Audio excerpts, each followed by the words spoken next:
I would like to say that not only Russia is to blame for this situation, because the breach of law, the breach of the Ukrainian constitution started back in 2014 when the legally elected president was ousted, and suddenly Ukraine started to be ruled by people who were basically very hostile to Russia and who tried to orient the country towards the West, almost exclusively towards the West.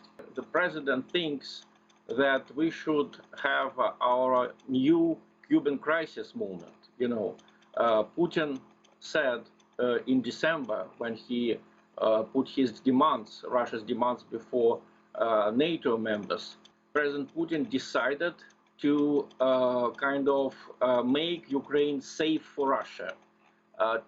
Basically, the aim of the operation is to prevent the deployment of any NATO missiles or NATO troops on the territory of Ukraine. I just heard the comments from your previous guest about the hostility of the Ukrainian elites to Russia.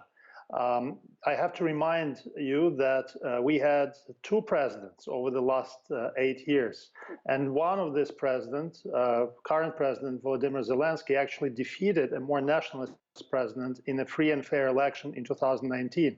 And the current President Zelensky is a Russian speaker who had a lot of difficulty speaking Ukrainian at the time when he was running for president. It is completely impossible to imagine that he would be hostile to Russia and to the Russians. All the key officials in Ukrainian government are Russian speakers.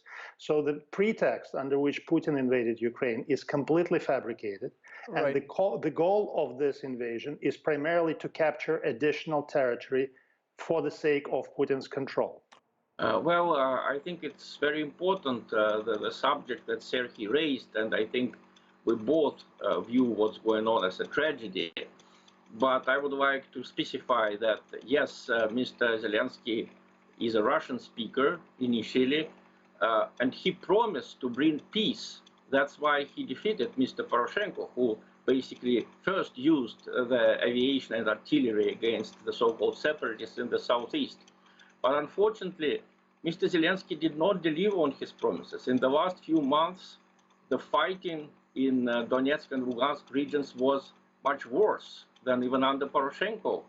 And Mr. Zelensky imposed sanctions on the Hermitage Museum in St. Petersburg and on Moscow State University. So all contacts, all scientific, economic contacts between Russia and Ukraine were severed under Mr. Zelensky.